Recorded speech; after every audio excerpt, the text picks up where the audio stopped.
don't know. How tight does ship Varun run? Start at the actual time or wait, or does it matter? Start at 5:15. Okay, so here we go. All right, everyone. Thank you for coming. I am acting like Varun Rai this afternoon for the Energy Symposium. For those who don't know me, I'm Kerry King. I'm one of the assistant directors here at the Energy Institute that sponsors this event. I'm also a research scientist on campus, affiliated with Macomb School and the Jackson School as well. So my interests fall in the area of energy and how it affects all kinds of things, the economy and the environment. So I was one of the ones that invited our speaker today, Mason Inman, to come speak to us, because I'm familiar with some of his writing in the area of energy, and had spoken with him, I don't know, first time maybe a couple of years ago over the phone, but now we've met in person. So thanks everyone for coming. Mason, I guess as you know, or as you perhaps know, maybe delves into some of the energy topics as a freelance journalist that we might think are a little bit on the edge, or at least I kind of see as on the edge of whatever the mainstream discussion is. So I think he promotes a little bit different kind of mindset way of thinking, and so it's a pleasure to have him here as part of the speaking event. He does have books, or I guess you may or may not know from showing up that he has a new book, I think out April 11th, so he does have these books for you for sale if you would like to purchase one, so please do if you feel the need. And I guess without any further introduction, I'll let Mason take it away and tell us about Hubbert and peak oil predictions. Right. Thanks. Thank you. Thanks. And is this microphone working all right? Can everyone hear me okay? Okay, great. So yeah, a century of peak oil predictions. I'm not going to cover every peak oil prediction that's been made in the last century, but I just want to give a general sense of some of the predictions that have been made, because I find that often when people talk about these predictions, they kind of cherry pick certain ones to tell a particular story. I suppose somebody might accuse me of doing the same thing, but I'm going to try to give what I think is a comprehensive picture. So this is based on all this research that I did for this book that I've been writing for the last 5 years and now just came out. And you can buy it from me here after the talk if you want, but it's also at Book People, Amazon, all the big places. And it's gotten some good reviews so far. So I'm hopeful that it will spark some more discussion about this idea of peak oil. So I'm curious, how many people know the idea of peak oil already? Okay, so that's pretty much everybody, I think. Just in case there were a couple people that did not raise their hands, I'll just say really, really briefly, and then it'll be explained more later.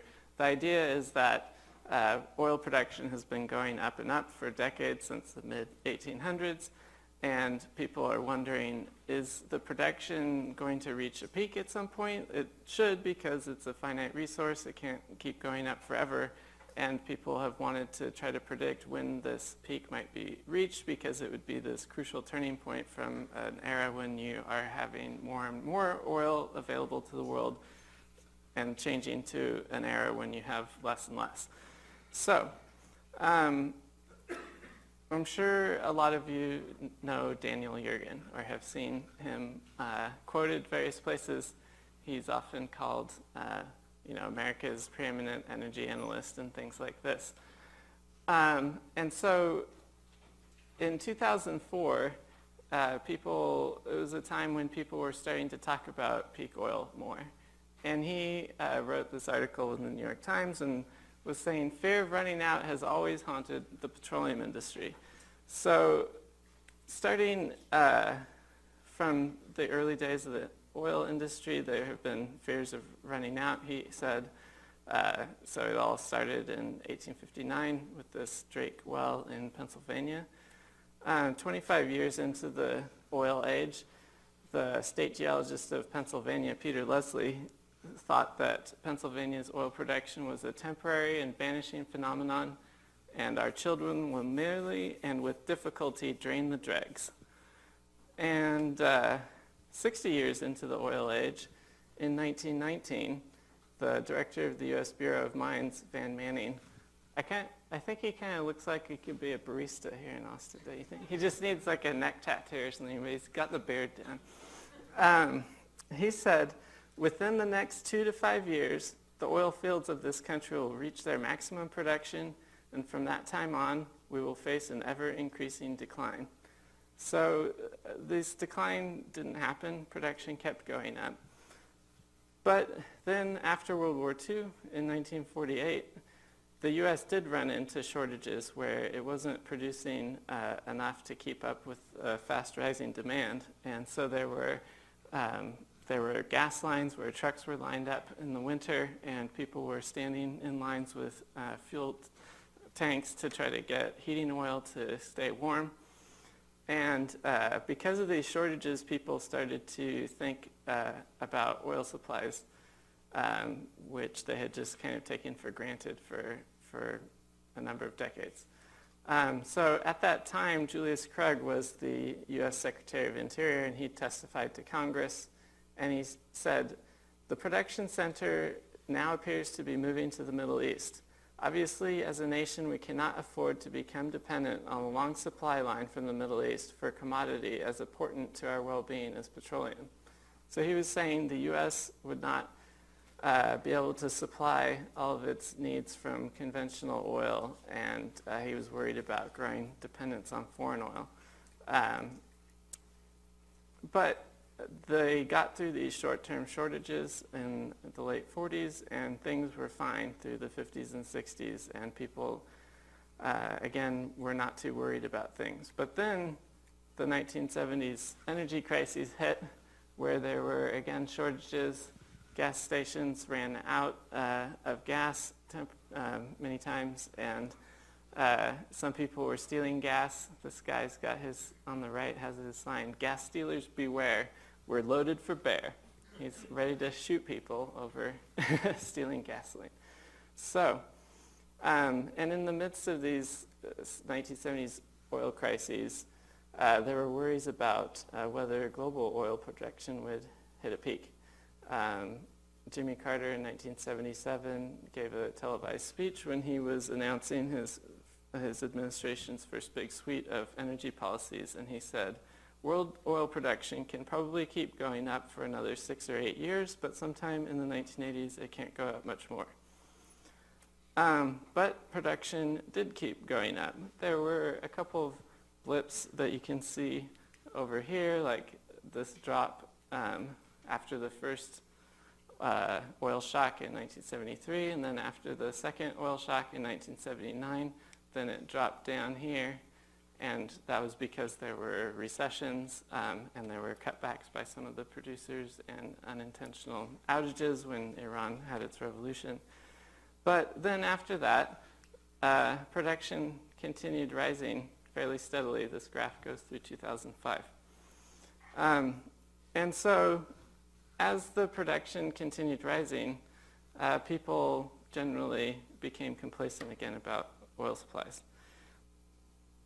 But then in the early 2000s, the price of oil started to rise again. So this is the long history of the price of oil. The green line on the top is inflation-adjusted dollars.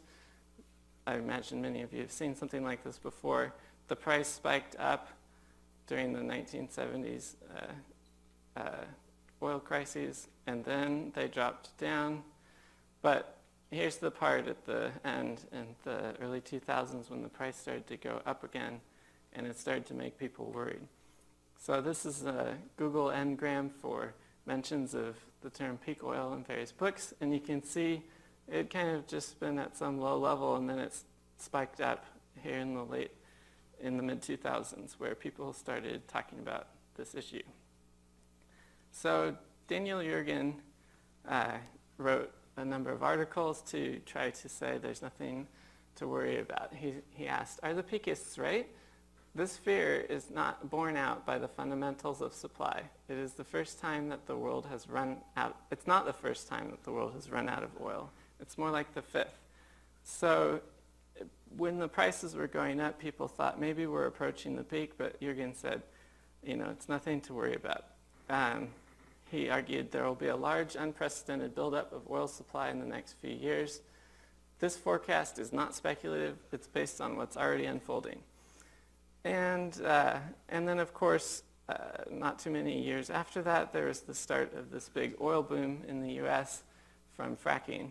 And so this is a graph of US oil production in the lower 48 states over basically the whole history of the oil age. And it shows how there was this peak in 1970, and then production dropped off. And then there was this huge increase in oil production from tight oil, from fracking. And this got a lot of people very excited. Reports came out like this one from Citi, the investment bank, that said, "Resurging North American oil production and the death of the peak oil hypothesis." And they said it was bringing the U.S. toward energy independence. And as this happened, interest in peak oil, this is a Google Trends search, it just went down and down and down. And then down here, that's where I decided to publish a book about peak oil. So, what I've presented so far, I kind of think of as this standard history, and that's partly because Daniel Yergin has been so prominent, and he has spoken and written about this many times, and people have taken on a lot of what he has said. And it's generally, people think, oh, we can keep oil production rising for the foreseeable future because of technology, access, and prices. So technologies keep getting better. As long as we can maintain access to places to drill and the prices are high enough, we'll keep drilling. Everything will be okay. And Yergin would give forecasts, but they were often kind of vague. So he said things like, "Those who don't believe that a shortage is imminent do not deny that a peak will eventually be reached. They just think it will be much farther off into the future." So now that's kind of the standard view, that any peak that might occur is a long way off. So now let's get in our time machine, go back over this history again and see if it was leaving anything out. So let's go back to 1948 when there were these shortages in the US. Just after this, there was a United Nations meeting about resources that brought together scientists from all around the world to talk about all sorts of resources, fossil fuels, but also wood from forests and food and so on. So the keynote speaker on oil at that conference was this geologist named Arvil Leverson. He was a professor at Stanford, and he had worked in the oil industry for many years right before he joined Stanford. And he gave a talk in which he said, "Any failure of world supply to meet world demand over the next several hundred years will certainly not be due to a lack of undiscovered reserves, but rather a failure of the discovery effort for one reason or another." So basically he was saying, as long as we keep trying, we'll be able to have plenty of oil for several hundred years. And then after he gave his talk, there were other experts who were invited to make comments on it. And the head of the Geological Survey of Great Britain, he got up and said that the industry had suffered periodical nervous attacks about the amount of oil available, but he said it always turned out that there was more than we thought, and he felt that there was not anything to worry about. And the chief of Canada's Mineral Resources Division also spoke and had similar sentiments, where he said, "I'm sure we are all grateful for the very optimistic spirit of Dr. Leverson's paper." So Hubbard, the guy who I wrote about in my book, he was there at that meeting as well. He was a researcher for Shell Oil at the time. He was head of their exploration and production research at their lab in Houston. And as he recalled it, when he heard this prediction from Leverson that there would be plenty of oil for several hundred years, he said, I nearly fell out of my seat. I was up here relaxed, visiting with my friend, and good God Almighty, And then he complained, nobody said boo. Nobody challenged Leverson to justify this forecast of several hundred years of oil. So Hubbard got up from his seat and went down to the floor to challenge Leverson. And he argued that world oil production could actually peak surprisingly soon because the consumption had been going up really rapidly at that time. And he said if it continues to go up at anything like the present rate of spectacular increase, it can come down just as spectacularly in a much shorter period of time. And so he drew this graph to show it wasn't really a forecast, but more just two scenarios of how oil production might play out if you had a certain amount of oil to work with ultimately. So at that time, the world had extracted only about 60 billion barrels of oil. So this bit that's colored black.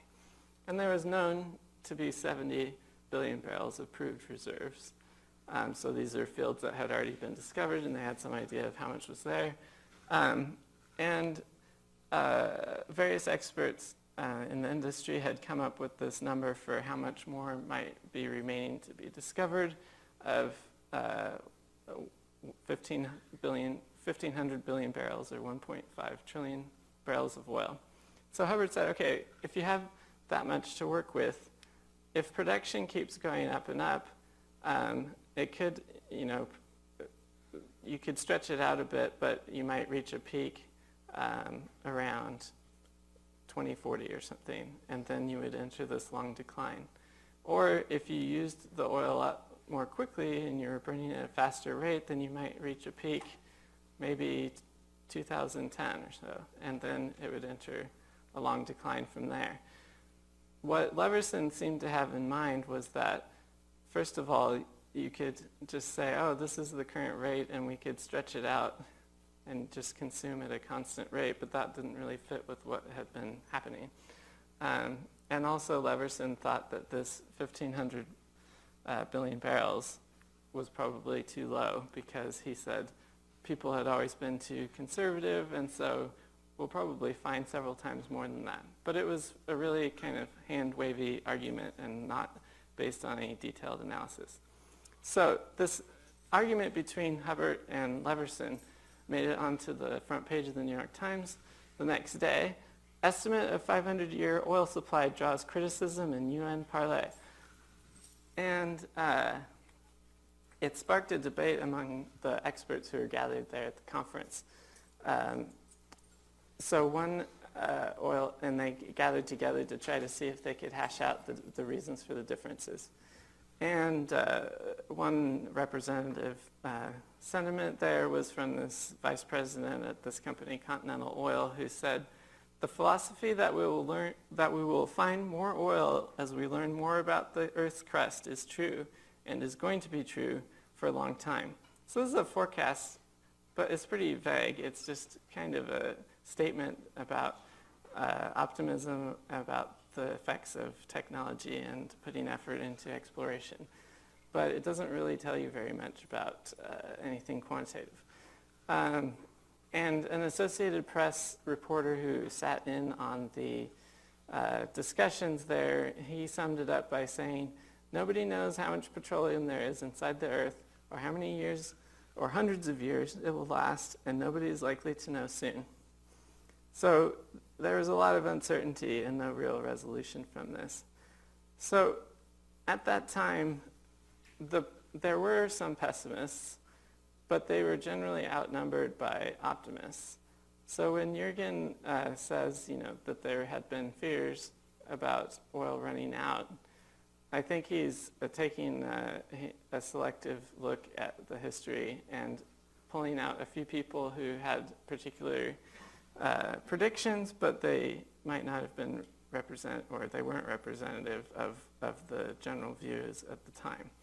And so with this big uncertainty about how much oil might be remaining, oftentimes that means that people wind up defaulting to continuing with business as usual. And so there's this book, and then it got made into a movie, Merchants of Doubt, that talks about this kind of thing where the tobacco industry was trying to spread doubt about links between smoking and cancer, and this has happened with people trying to spread doubt about whether there's a link between CO2 and global warming and different things like this, because it generally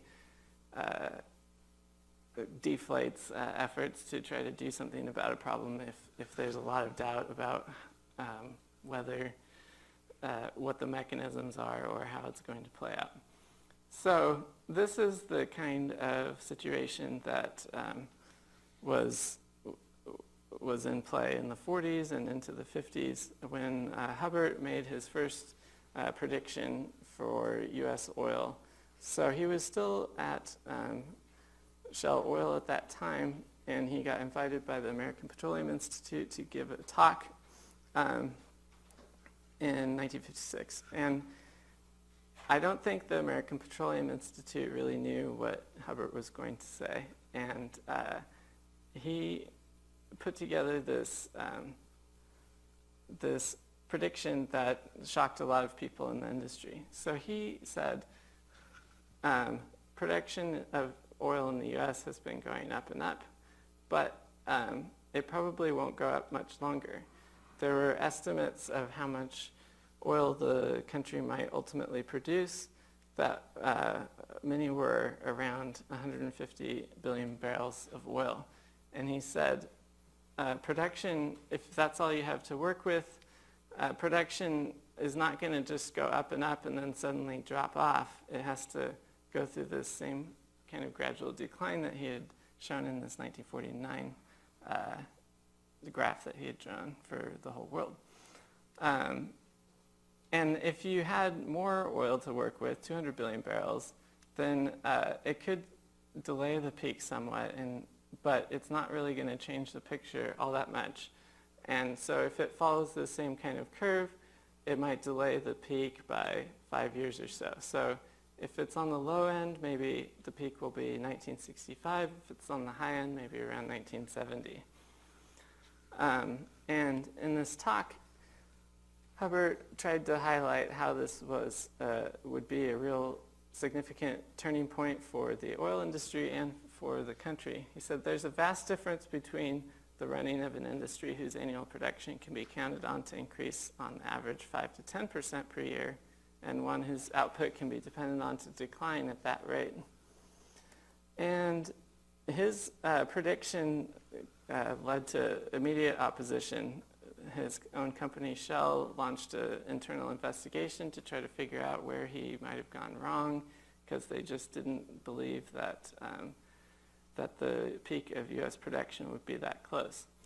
And a senior geologist who had been at a number of oil companies like Standard Oil in New Jersey, Wallace Pratt, he had become friends with Hubbard, and he sent Hubbard a friendly but kind of stern letter saying, you know, you should be careful about making these kind of peak oil forecasts, because he had actually been worried himself about the U.S. Oil production reaching a peak back in the 1920s, and then the production went up far higher than he had expected.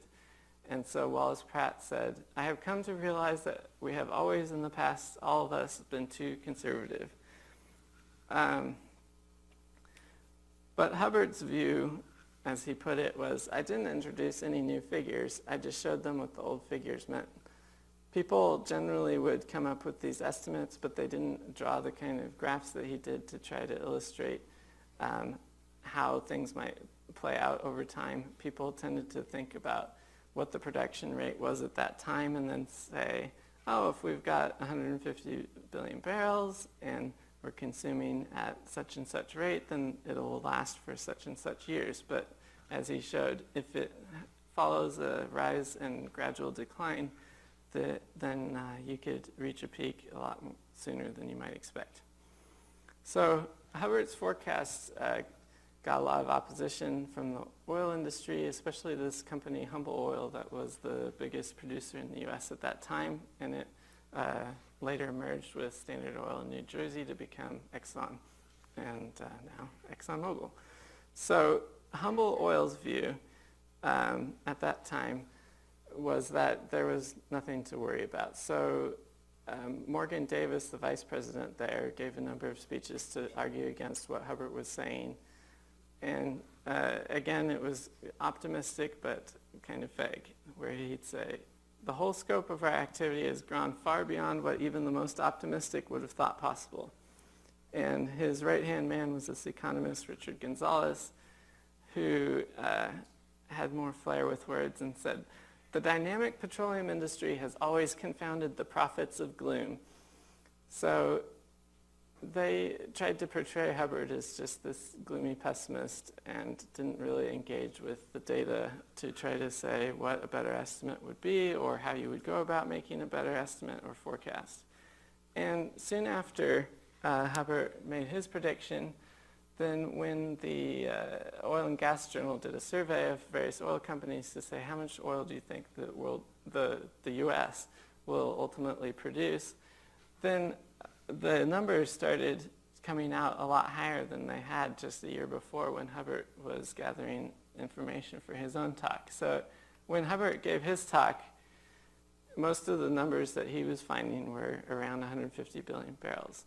But then a year later, the companies were coming out with a lot of higher numbers. This is 300 billion barrels, this line here.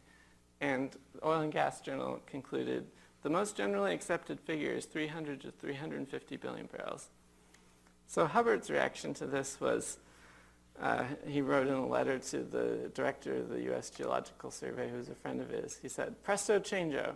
On the basis of no significant new data, it's becoming fashionable to increase arbitrarily the figure on ultimate reserves by factors ranging from 1.5 to 2 or more. So he thought that people were fudging the numbers to come up with a conclusion that was more palatable. And he said, very well, let us not make any assumptions at all about about ultimate reserves.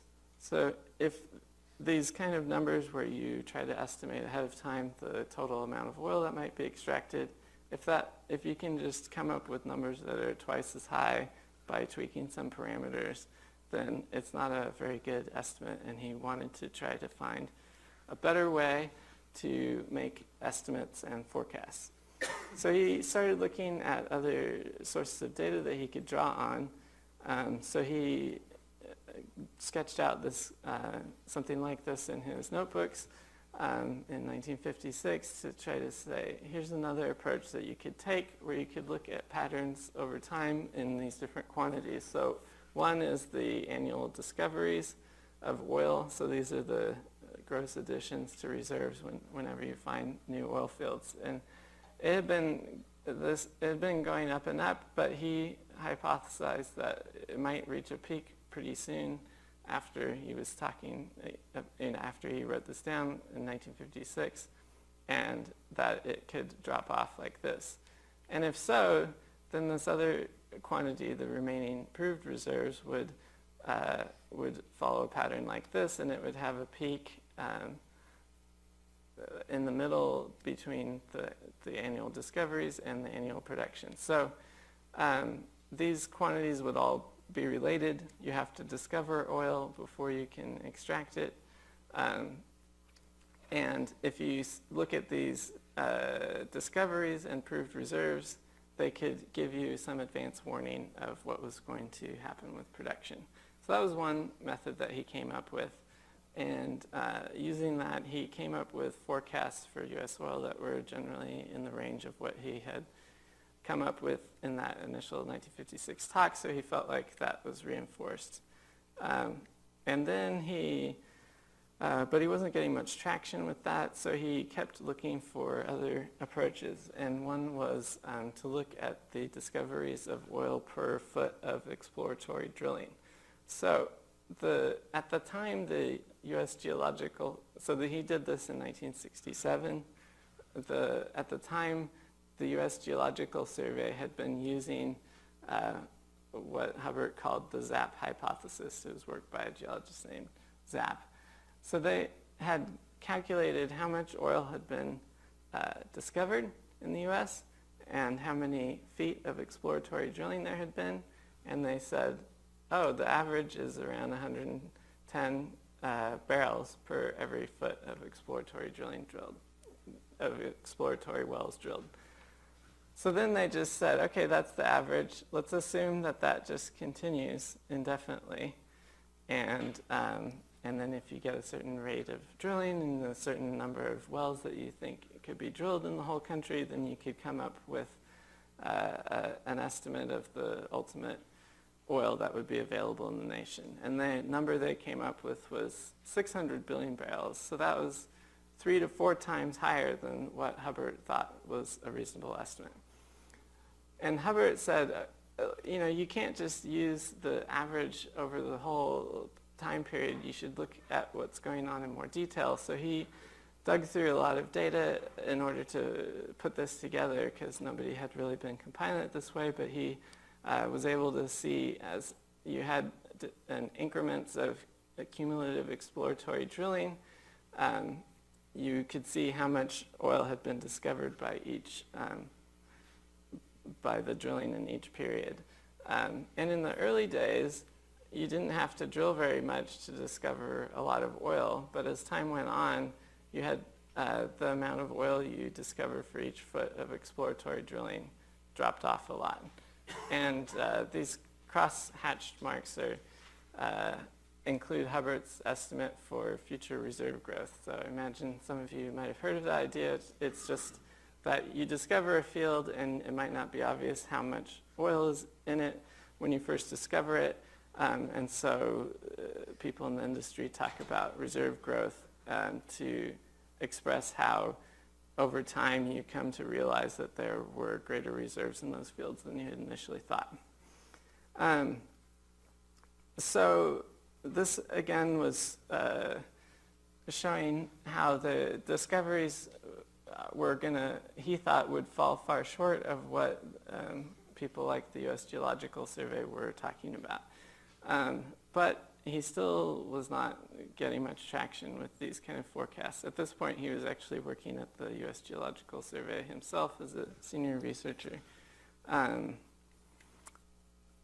So this is just the same graph again, but to remind you, his forecasts through the 60s, as he developed these other methods, they were all coming out generally in this range in between these two forecasts that he had made. And he stuck with his forecast that the peak would come by around 1970 at the latest. And so in a 1970 talk, he said, the peak may be this year, maybe next year, but we're right in the neighborhood.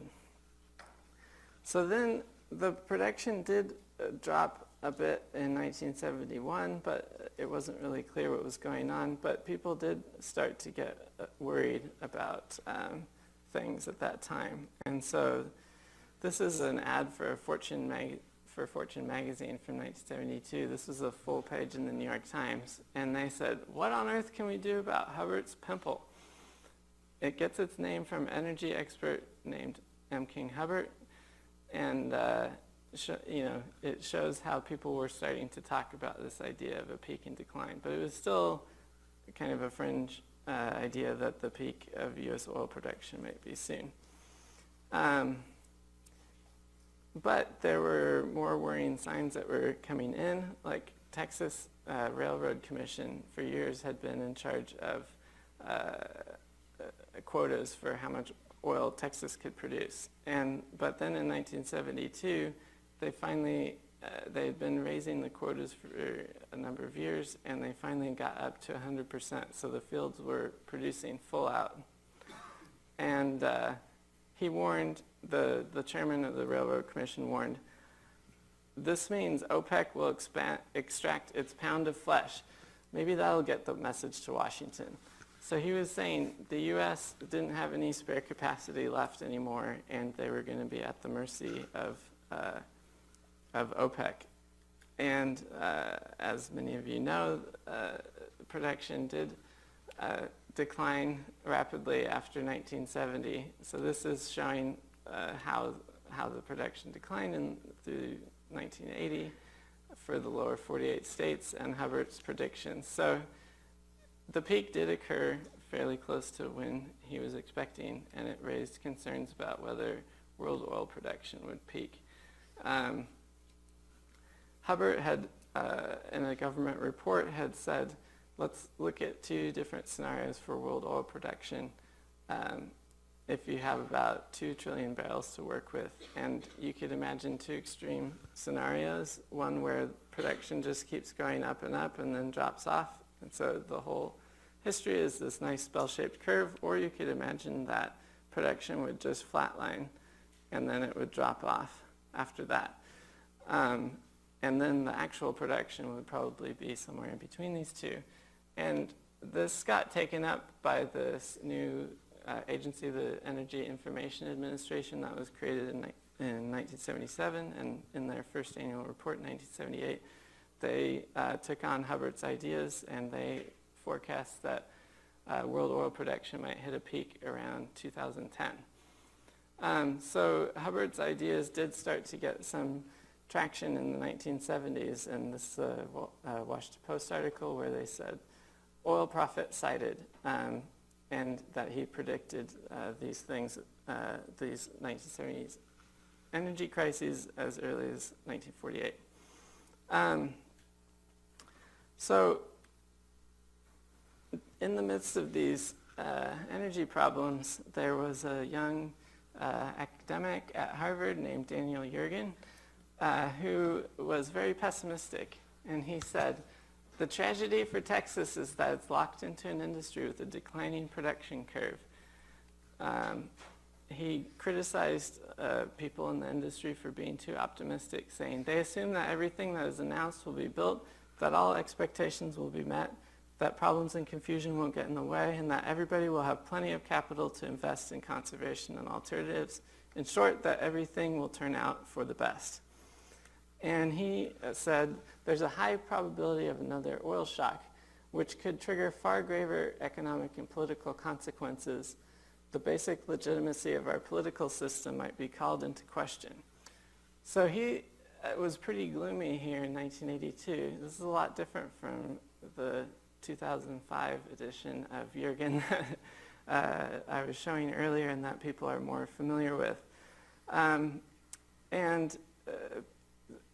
At that time, a lot of people were more gloomy about oil supplies. So this is Chevron's World Energy Outlook from 1985. So the forecast, the history is everything prior to where this green dot is. And then they were forecasting that production of conventional oil would only go up until around 2005 and then enter this long decline.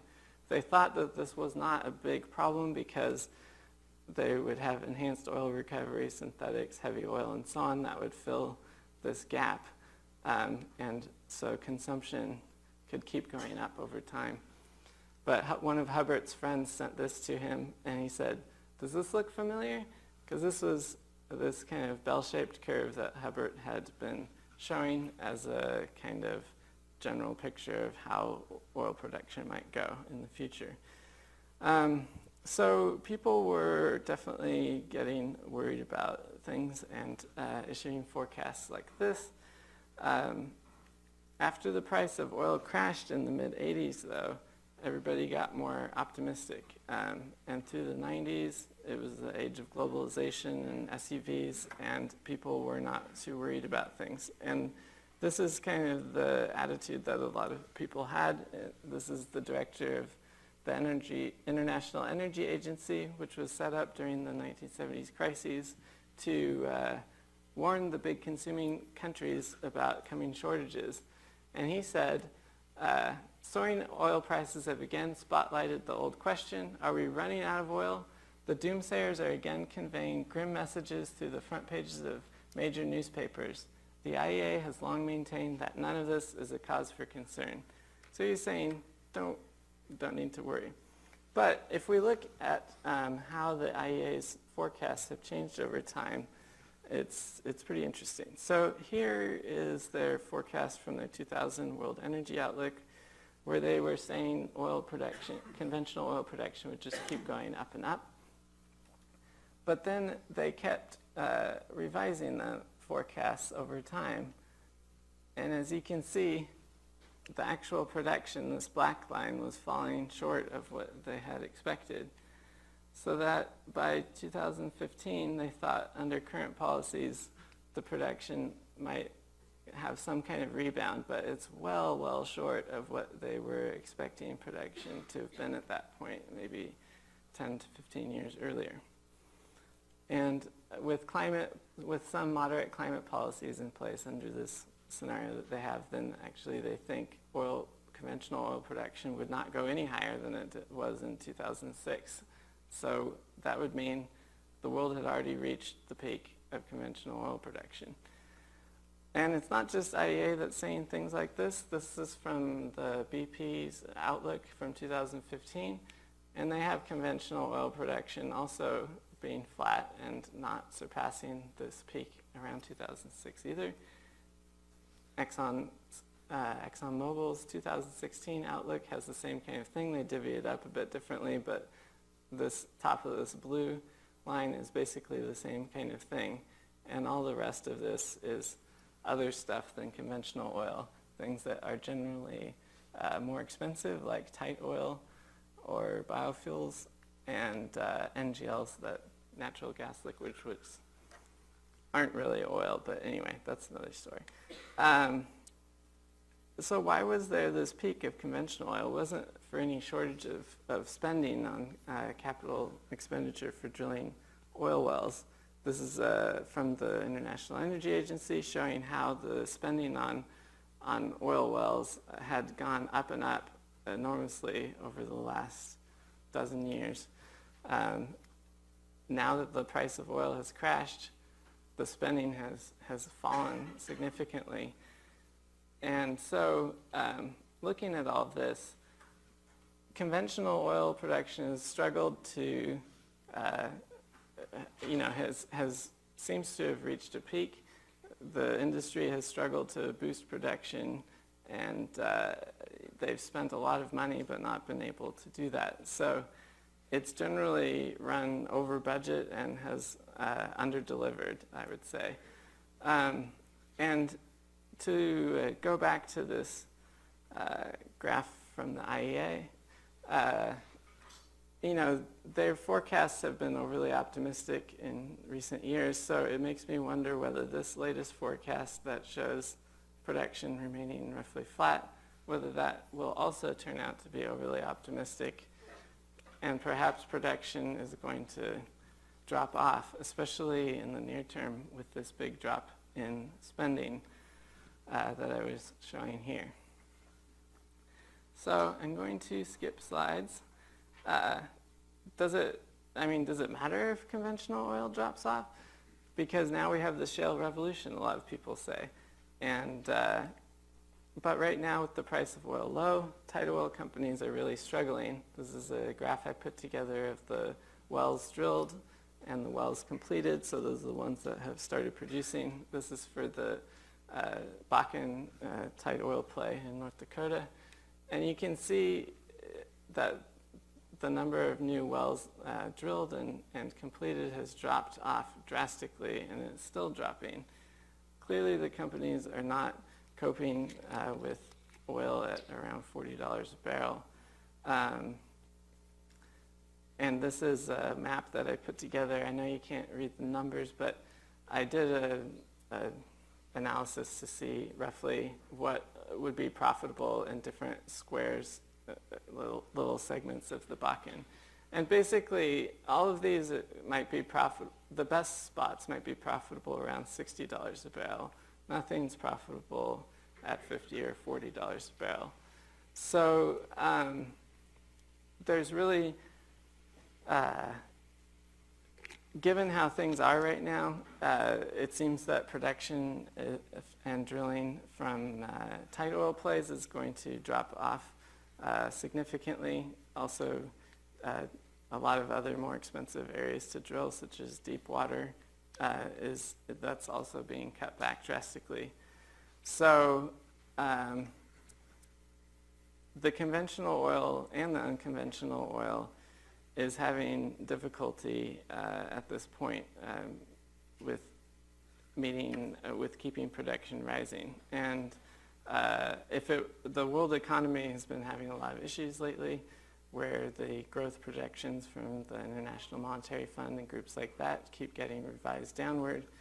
I think that if economic growth had been continued to be strong, it would have soaked up all this extra oil from this tight oil boom, and we would not have had this drop in oil prices that we've had over the last couple of years. So this is where things get complicated. It's hard to see how it's going to play out exactly, but if oil prices remain low, it's hard to see how production worldwide is going to continue increasing.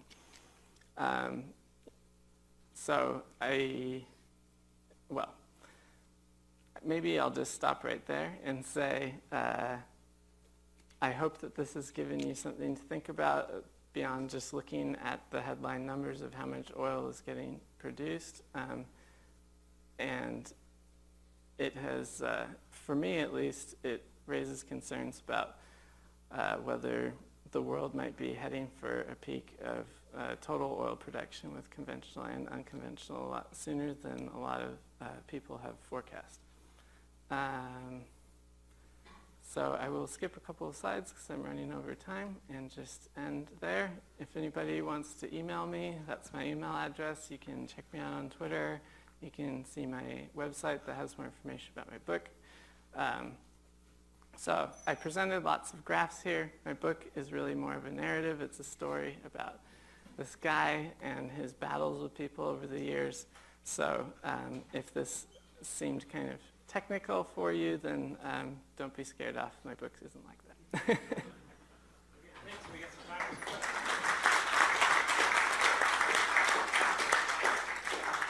I suppose as normal, we try to get students first and then the non-students in the room.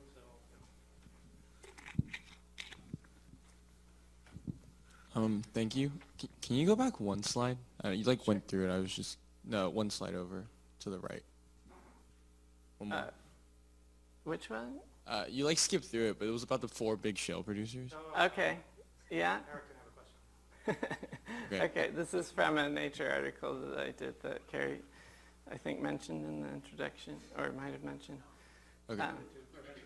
And then my actual question was going back to the Bakken slide, for the $60 or a $50 kind of map that you created, when was that data pulled? What was the service cost? When did that happen? So this is, I got the production data probably a couple of months ago. I get it directly from the state of North Dakota. You pay $50 to get a subscription, and with my wife's help, who's the programmer, we built a scraper and scraped all the production data off their website. And I'd have to check again exactly what the numbers were that I used for drilling completion costs and so on, but I think I used around $8 or $8.5 million well, and discounted rate of 10% and so on. So pretty standard numbers, and other people have come up with pretty similar things where they find that there are a lot of places that have been drilled. These are all places where there's been at least one well drilled. But then the places that would be profitable at under $70 a barrel are actually somewhat limited. And there have been a lot of wells already drilled in those areas, so it's not like they're fresh areas that could be where a lot more wells could be drilled. There might be limits on how many more wells could be packed in there. But that's one of the big questions that I haven't seen a lot of good study on, is how tightly the wells could be packed in before they start to interfere with each other. Any other? I guess we're running out of student questions, so yeah, I'll go here and go up here. Have you looked at the exposure for banks and investors and how much money is being lost or is going to be lost in the fallout? And I saw one set of data that showed how incredible the fracking production was in Texas compared to all the other states. And Texas was really so much higher. So implications for the Texas economy as well could be significant. Yeah, Yeah, I try to keep up with what people are saying about the financial side, but I haven't done my own digging into it. One of the best journalists on this, I think, is Ashlyn Loader at Bloomberg, and she's done a lot of articles over the last couple of years. Also, the Bank of International Settlements in Switzerland is this bank. It's this organization that advises all the central banks around the world, and they have been issuing warnings too about the risks from fracking companies having taken on a lot of debt. So there are definitely reasons for worry, and these people, like the Bank of International Settlements, they're not some crazy fringe people. These are very mainstream people who are giving warnings that this could have big implications for the economy. And so, yeah, I think it could be bad for Texas. I don't know how it might play out exactly, but I see some of these companies, they have debt that they can't repay, and so they're converting it to equity, where essentially they're telling people, oh, we owe you $2 billion, we can't pay you, but we'll give you shares in our company that might or might not be worth anything in a few years. So. Mason, in one of your earliest slides, you had a peak price in the 60s or so. Could you just tell us briefly what that was about? Just the oil price? Yeah, the oil price. In one of the very earliest Yeah. slides. You know what I'm talking about? Yeah. Let me just find it here.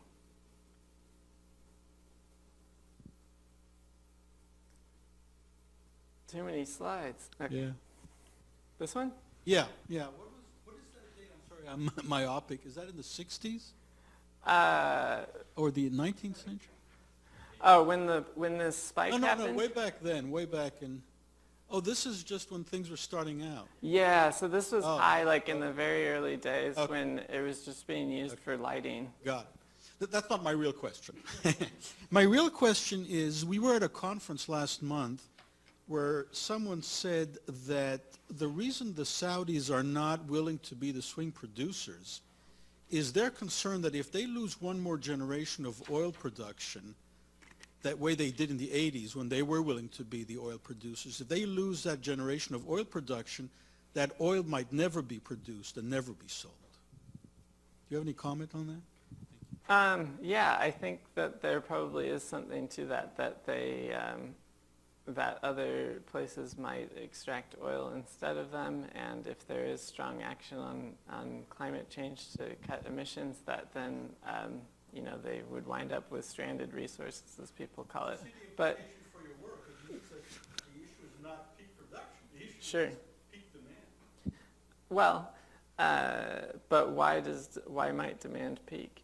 Because we'll transition to other sources. I'm not Right. saying we will. No, I mean, from my perspective, it would be great if we took strong action on climate change and limited our consumption of oil and coal and so on.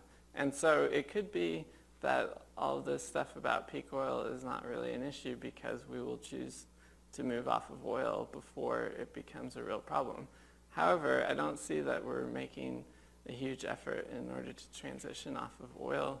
We're making some good progress on switching electricity over to renewable sources, I think.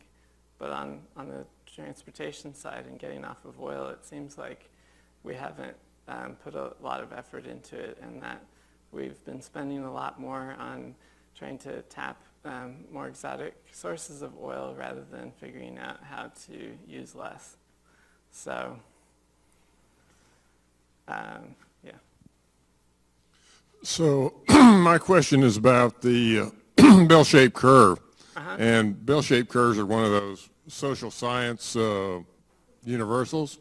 And there really isn't much data to support a bell-shaped curve in a whole lot of things. And I'm wondering what the assumptions are and why anybody believes that the downside of from peak oil is going to be the same bell shape that it had going up to it. Because a lot of mineral extraction just in fact, almost without exception, mineral extraction just craters as soon as they shut it down. Okay, so you think it could be sharper than what the Well, bell curve would suggest? It's possible. I would say that we ought to consider the thought, because what are the assumptions behind the full, plump backside of the? Yeah. No, it's a good question, and I mean, Hubbard would draw these bell-shaped curves, but it was really just kind of a working hypothesis to get people to think about the rise and fall of production over time. And so, like I showed in this graph, for world oil production, where he had two scenarios, where he said, one possibility is that you get this bell-shaped curve, but another possibility is that production might just level off, and you could try and stretch out this plateau for a long time. So Hubbard at least was not wedded to an idea that it had to follow a bell-shaped curve. And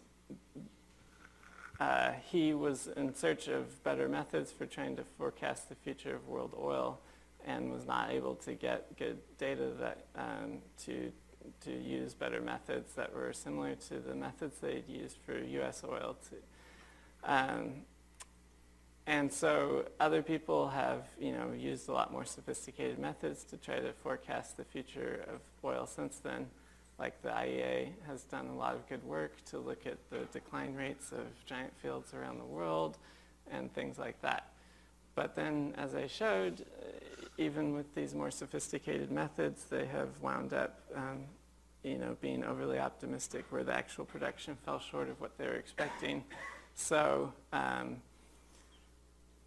yeah, I don't think there's any magic method that's going to tell you how sharp the decline might be afterward, but I do hope that people will look at the record of forecasts to try to understand whether the approach that they're using is tending to come up with estimates that are overly optimistic or overly pessimistic. But I don't see many people actually going over the record of the forecasts. Like the IEA does not do any kind of retrospective, or they don't publish anything, as far as I've seen, that shows how their forecasts have done over time.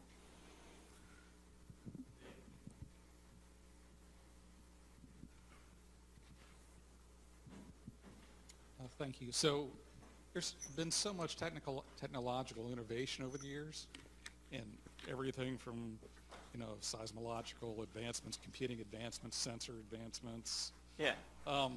So what were, since you studied Hubbard so much, what were his assumptions as far as future technological advancements?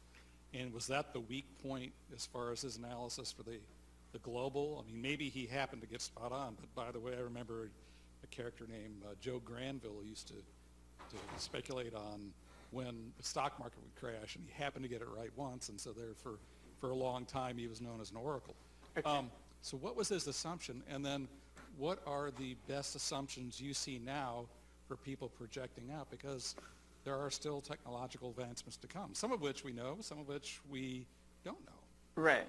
So Hubbard didn't explicitly, I'm going to try and bring up another slide that I should have put in here, but Hubbard did not explicitly model technology in any way. He also didn't include price. I'm not aware of any, like the IEA, I'm not sure exactly how they might model technological change either. I mean, do you know of any studies that do a particularly good job of trying to model it? It's a very difficult thing, right? So, for example, when he was looking, my computer's gone haywire, but when he was looking at these discoveries per foot of exploratory drilling, his argument was that these trends would not really be affected by how much you were drilling each year, and it was more reflecting of the technological development over time. And so he thought unless there was some kind of really huge breakthrough in technology that was out of, that was unlike anything that had ever been seen before, that probably the trend would continue in the future. So sometimes people say that he assumed that technology would be static, but he was not assuming that.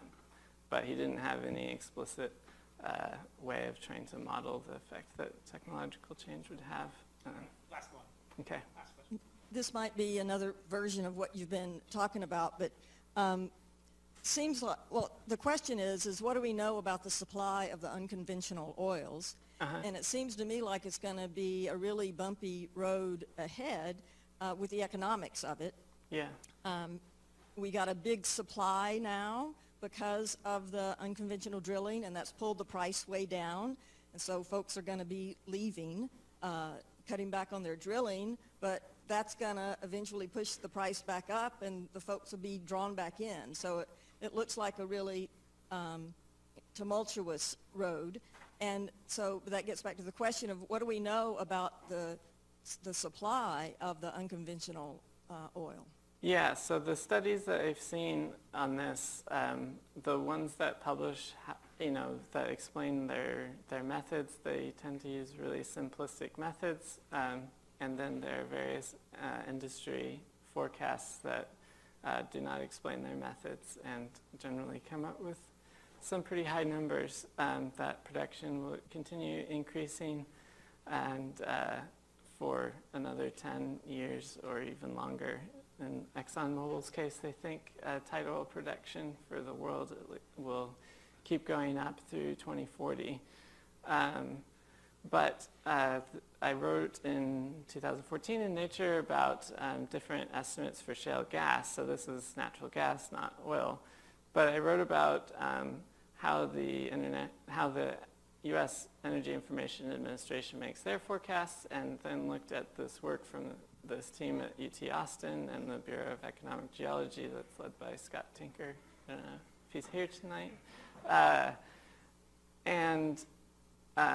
They were coming up with, this was one of the slides that I was going to show, and I skipped at the very end. But I think my computer's not going to cooperate. Basically, they were coming up with forecasts that were much lower than, here we go. They were coming up with forecasts that were much lower than what other people were saying. So they looked at the 4 big shale gas plays in the U.S., the Marcellus, Haynesville, Fayetteville, Barnett. And they compared, so their total said that the production might peak around 2020 and then decline after that. And this was using an assumption that natural gas prices would gradually increase over time. And it was a price scenario from the EIA. And the EIA, using that same price scenario, they thought that the production would go up higher and stay level through 2040 at least from these 4 big plays, and these various industry sources were all coming out higher than that, as far as I could see from all the ones that I collected. But none of these industry sources explain how they got that. So, one of the big problems was the EIA would calculate the average productivity per well in a particular region and then assume that all future wells would be at least as productive as that. But the UT team did a lot of things that were more sophisticated, one being looking in detail at how much you could expect wells to produce in each little sub-area of a particular play. So they split it up into square mile blocks. And so it was very high resolution and detailed. And they came out with significantly lower forecasts than what most others were saying. And I understand that they're working on Bakken and Eagle Ford tight oil now. So I'll be really interested to see how their results come out compared with what others are saying. And I don't know, but maybe it will come out a lot lower than what other people have been saying. What's your prediction on global heat? It's hard to say because it depends a lot on what happens with the global economy. But there are some good analysts like Rystad, this firm in Norway that the IEA draws on a lot, and they're warning that production will probably drop over this year and next year because of all these cutbacks in spending. And so then are we going to get some kind of little rebound after that? we would have to, the price of oil would have to bounce back up. We'd have to get a resurgence of capital expenditure. But it seems like we might get a plateau through 2020 or something, and then it might get more difficult to keep production up, and so maybe we would get a decline after 2020. But you can probably sense I'm sort of like reluctant to make a forecast like that.